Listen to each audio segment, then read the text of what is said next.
What if there was a place online where we could share all of our plant content and never be bothered? Or having consumption videos and never worry about restrictions or censorship? Or just embracing the plant as a whole on the internet? Well, there actually was a platform that allowed this once upon a time. This platform is called the WeedTube. This video may be a little different than some of my videos in the past, but I wanted to go over a story on the WeedTube and how they started, some of the issues that came up, and eventually the unfortunate demise. This video is for educational purposes only, YouTube. This video is brought to you by AC Infinity. Now, whether it be air control, air quality, lighting, or your tent itself, or the entire kit, AC Infinity has got you locked down, and they continue to innovate time after time again with just amazing products. Now, their products go very fast, well, because they're in high demand. Supply and demand is a real thing, and when you got a supply that's as great as this, you better jump on it quick. And when you do, make sure you use CLtv at checkout, and you'll save some money on your order. Big shout out to AC Infinity, and let's get to the video.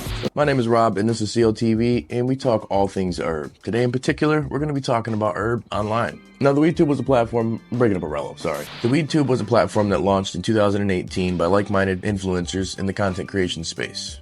This was during the Great Purge of 2018, where channels even like my own were completely removed from this platform. Tons of channels were. Some of the ones that you probably still watch to this day dealt with a lot of this crap. Leading the charge was a content creator named Aaron Richards, aka the Gay Stoner. In 2018, I had a YouTube channel that had 190,000 subscribers that I loved. It was my favorite thing I had ever done with my adult life. Made great content, had a following of people who were very supportive, and YouTube deleted that channel in 2018. Along with hundreds of other people who were cannabis content creators. Nobody was kind of like doing anything about it. Everybody was like, we need this platform. Somebody needs to make a real WeedTube. And nobody was sort of like actually coming together and doing anything. So I just decided to get a bunch of people together to be like, well, somebody's going to do it, let's just get it done. Now, to start behind the scenes, there was an in-house team to help run this. And this was led by Ghost Stoner. Now, Ghost Stoner already had his own platform prior to WeedTube that had a similar thought process, but wasn't quite executed the same way that the overall end product would be. And we set up a time to all go to a cabin in Colorado together. To all get lit, come up with ideas. And he had a tour that he was working on. Him and all his friends that were going to go out and do like bits live. The people were going to buy tickets for. So we all got together and we had a one-day kind of meeting after spending a few days together about what would potentially become the WeedTube. It was all going to be built on ghoststoner.com, and they didn't have like a real attachment to that name. So we wanted to come up with something original, something different. So we rebranded, we were going to rebrand it or whatever. So we were looking for names. Evil Evelyn sitting on the couch was like, has anybody tried the WeedTube? Because before that, we talked about WeedTube and like, nah, that's fucking taken. Well, it turns out it was available, and this was a perfect opportunity for them to create a brand around a category that was already established for those of us who make 420 friendly content. Starting a project of this magnitude would take a lot of resources, especially financial resources. So the first thing that the team decided to do was look into crowdfunding. And we raised $14,000 for our first servers to buy. And the community supported that, and we raised like all the money we needed in like 72 hours. And it was really awesome to have the community rally around us and support at that time. And it bought the first two servers for everything that we needed to do. The crowdfunding, it bought the first two servers. I would say 100% of that $14,000 was spent on building the site and data management and servers within the first 2 months. It went away very quickly. So we did have to get outside investment to create the app. It wasn't like a set amount of money that we ever raised from this investor. We weren't like, you're gonna give us this much money for this much of the company. It was like, we didn't know what we were doing. And there was obviously like a demand for the product to exist from what we were seeing from the community. So he was kind of like, I'll pay the bill to take the next steps. So the next steps were like develop the app. And yeah, we had a private investor who putting a lot of money into WeedTube and never got any of it back. Nobody got paid out. It wasn't like a get rich quick scheme at all. We were able to pay off our bills to get our player, to get our server space, which was ridiculous. There's a variety of reasons why a server is very expensive, and I do have experience from running websites over the years, being a website developer, content creator, and having my own nerdy Grand Theft Auto server. Shout out Emerald Hills. Video content requires significant storage space and bandwidth for streaming. High definition videos in particular consume vast amounts of data, leading to higher operational cost of maintenance and delivering content to users smoothly. Now, as the platform grows in popularity, they also need to scale the resources to accommodate the increasing number of users and content uploads. This scalability oftentimes involves investing in more robust and higher capacity servers or cloud services, and that can definitely be costly. I mean, we had hundreds of terabytes worth of content that we had to pay to store. I mean, I would say our monthly storage and video player cost at one point was like $35,000 a month, and we weren't making anywhere near enough to pay for that, let alone that on top of the payroll and everything. So with the known hurdles in front of them, they still needed to push forward, and they needed to kind of rush things along because creators were being deleted left and right. And this is where the pressure really was on. Aaron calls me after I do see Stoned Alone get deleted on YouTube. Now, the media and the story that gets told is Aaron was deleted. He was not. Stoned Alone was deleted. Aaron had his YouTube channel for much longer and was able to promote the WeedTube on there, which is how we were able to grow early on. But he did eventually get deleted, probably of July after we launched of that year. But so Stoned Alone gets deleted. He's like, bro, we need to kickstart this. We need to go faster.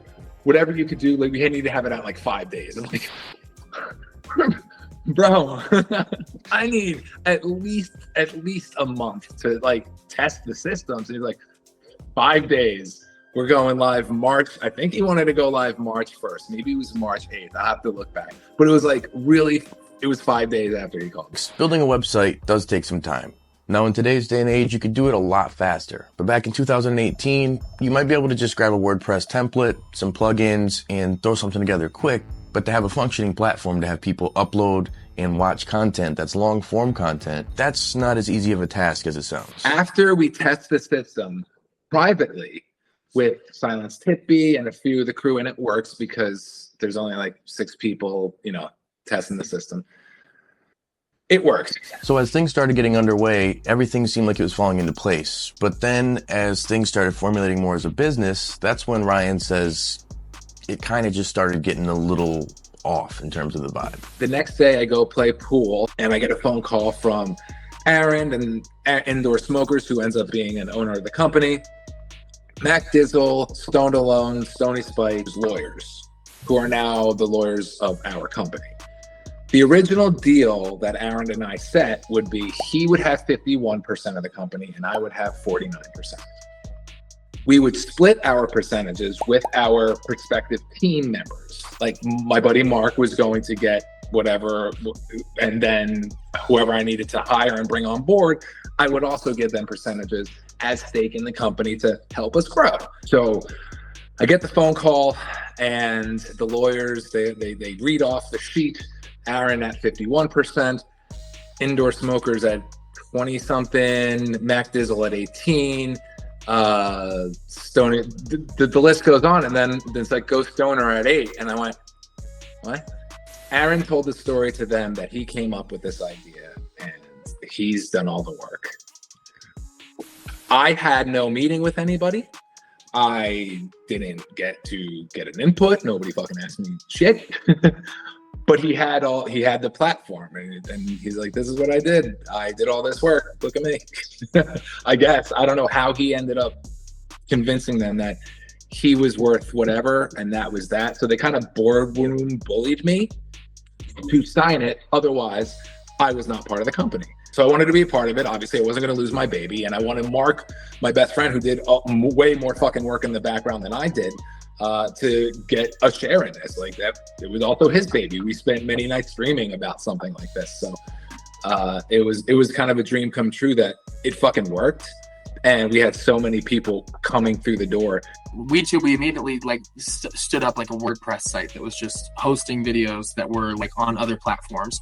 But once we realized that those videos still weren't safe, and if we wanted to really do this, we had to create our own platform so that no one's content could get deleted. The journey of technology for WeedTube was not a good journey. And I say all the time, if I could go back and do everything again, I would still do WeedTube. But the number one thing I would do is like not build the technology platform how we did it. And we didn't know, and I didn't know, and I didn't have a passion for technology and app developing. I had a passion for doing this thing that needed to be done and like kind of representing the community and trying to make this thing happen so that people like me still had a place to go.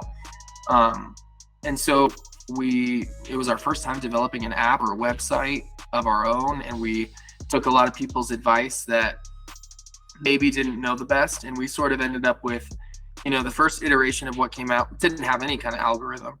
And then as we wanted to improve it, as the 3 years went by, we just kept finding out every time we would try to do something that it was so poorly built from the ground up that to do anything to make it relevant in today's competing, fast-moving technology world would have cost another $500,000. And the thing was, we did that a few times. We did it like 3 times. We would spend like $500,000 on updating everything, developing everything, making it perfect, taking into account the suggestions. But by the time it would get out, it just wasn't even close to good enough compared to what other people were using on their other platforms. Like the best we could offer could not compete with billion-dollar social media platforms. You have companies like Facebook, YouTube, Vimeo, any brand you could think of that you upload things to. They have massive, massive servers, and oftentimes rooms full of these servers that they own.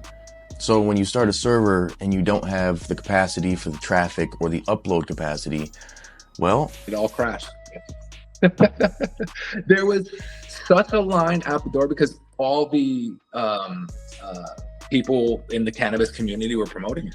It was huge. There was probably like, I think me and my buddy Mark were watching the analytics before we launched. There was like 20,000 people at the door waiting to get in.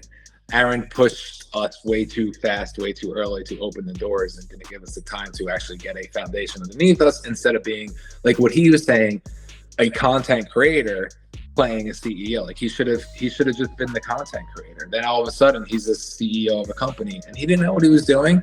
None of us knew what we were doing in that sense because none of us fucking owned a website like YouTube before. Now, despite some of the internal struggles and beefs that they did deal with over time, they did find some success. And in the success, they thought the next logical step would be to take it from a website to an app, because that's where technology really was starting to go at the time. In 2019, for 420, we launched the WeedTube app and new website, which was our own infrastructure in total that we had built. And that's when it started to really take off. So the first year, I did all the background, the social media, the picking of the content of who was premiered, who was featured on top. I would say in the beginning, it was mostly about getting the creators who were deleted on other platforms but still had their Instagrams and their Twitters and things like that to post about their content there. We were extremely reliant on creators bringing people to the platform, and then hopefully they'd find other creators that they enjoyed as well. The one thing that was really different with the WeedTube that was very, very cool for a lot of us content creators was the revenue split. We did creator payouts for a while from the ad profit, which, the WeedTube never really made a profit. We made revenue, but that revenue was never enough to cover the cost of what it was to do like the payroll and stuff. So there was a time when we were doing creator payouts where we were sharing the revenue that we were making from views, but there came a point when it was like, okay, we're not profiting anything and we have to like keep the site on at this point. We were one of the top viewed sites within the first year. We were on Forbes, Yahoo, and it was just 8 kids for the most part and a couple adults in the background just trying to figure it the fuck out. And that was difficult and it was very stressful for a lot of people. And I'm sure it was very stressful for Aaron. And he did take it out on everybody that was a part of the team. Like everybody saw the bruises and the lashings that were unnecessary. And that's kind of how it all started crumbling from within. Now, while this may be the case, there was some drama that did actually affect the business because the traffic dropped from the single content creator that eventually left the platform. We lost Koala, probably the biggest shot to our system. I don't know what you know about that situation, but he said something wrong over text message. He just shit on her in a group text message. She found out about it, obviously. through her roommate, Mac Dizzle at the time, who was in the group text. And that led to her not wanting to post to the WeedTube anymore. And Koala at that time was about 60% of our viewership. So it's like, that was it. Now we're down, bro. You just took away our golden child.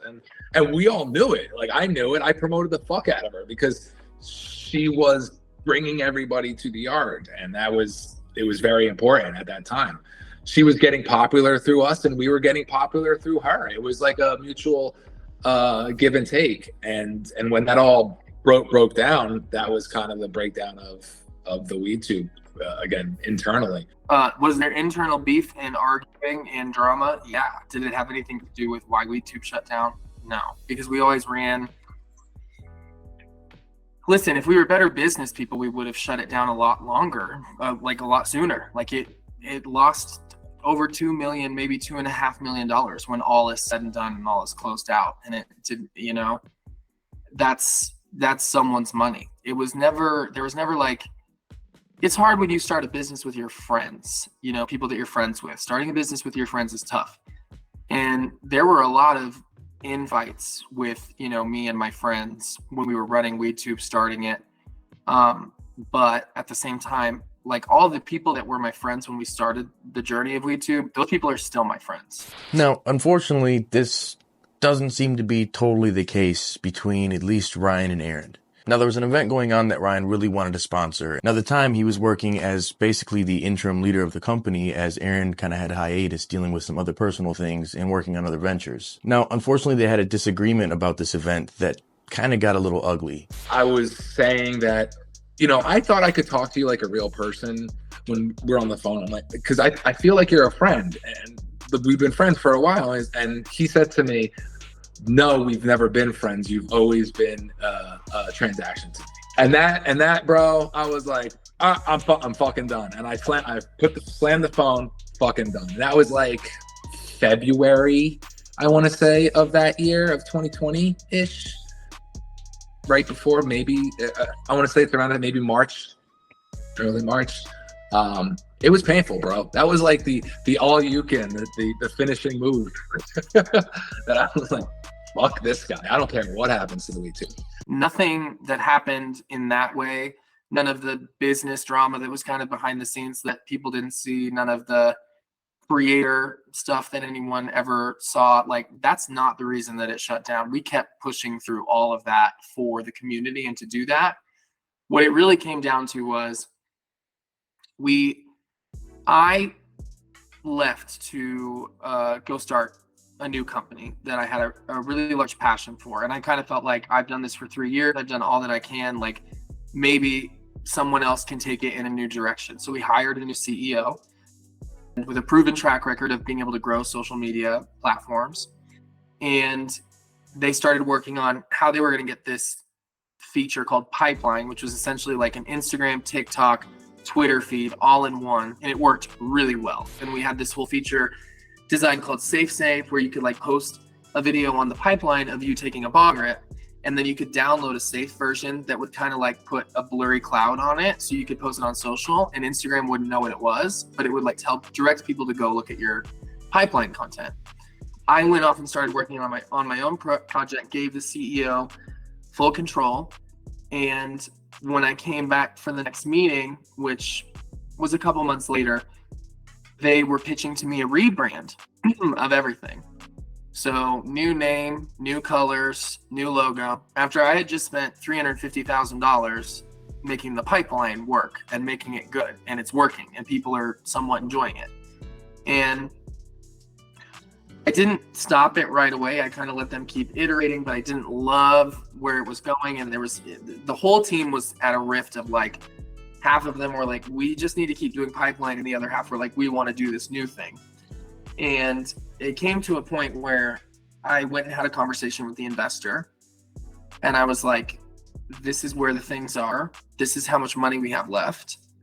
Are you willing to continue funding this beyond? I think this could cost you another $500,000 to $1 million throughout the next year on top of what we've got left to execute this plan. And I don't know if it's going to work. And I just want to know, do you have another $1 million to give to this? And he was like, I don't. And part of hiring the new CEO was to go out and raise capital. But I was looking at the bank account. I knew there wasn't more coming in immediately. And there was like 3 months left of operating revenue for WeedTube in total. So to pay all the payroll, all the data, everything, we had 3 months left, which meant the new CEO had to hit it and get investment in the next 3 months, or a bunch of users or sales. They kind of all go together, you know, like if you get users, then you get sales and you get investment interest. So you kind of have to do all three. It's not like a one-trick pony. And they had 3 months to do it. And the two choices in my hands were, number one, give them the 3 months, let them run, and hope that it works. But if it doesn't, you're gonna have to lay all of these people who have worked for you for years off, that I adore and love as a family because we've been such a team. Or the choice is, you can take this money that's 3 months worth of revenue or 3 months worth of operating, and you can give people a chance to be in a better place than they would if nothing worked out. And I just looked at all of those people who I've worked with for so long, and I took care of them, and I shut WeedTube down and gave everybody a nice enough severance pay that, you know, a lot of those people were able to go out and really accomplish things that they had dreamed about doing after. Like one of them, who's he was our incredible social media guy. He like owns a couple brands now that are doing like downstream sales on Amazon, and he's really happy and he looks really joyous. So like, I can't imagine if he would have been able to do that if I didn't pull out this fail safe of like, here's some extra money so that you can get ahead for your next chapter. And that felt really important to me. Like even the CEO, I don't fault her for going that direction.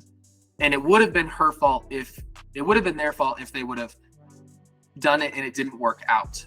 I took care of her too. I gave her a severance, you know, like I felt bad about making that choice to shut everything down. But you know, when you're staring down that hole of hurting a bunch of people who you care about and who have worked really hard for you, or taking care of them, I'm not going to risk hurting people. It's not a risk worth taking for me. Now, in the end, the WeedTube was a very successful platform. The demise may be debatable, but in the scheme of things, what could have kept it afloat is even more community support. Now, not just financially, of course, that always helps, but having patience alone in the development of the platform definitely could have helped its growth. I myself am one of the people who didn't want to go back because it was clunky and hard to upload and just didn't work well. Now, as a small community, we're responsible for the growth of all the brands within it, whether that be good or bad. Now, when a company like the WeedTube comes out of our community, it only makes sense to support them. This is a platform for our voice, for our creativity, and for information. Now, would a brand like the WeedTube survive in today's day and age? Possibly. I think with the advancements in technology and the community support, we definitely could see something like this flourish. But the biggest thing is it takes us, the people, to make this happen. Thanks for watching. My name's Rob, and with that being said, stay lifted. Peace.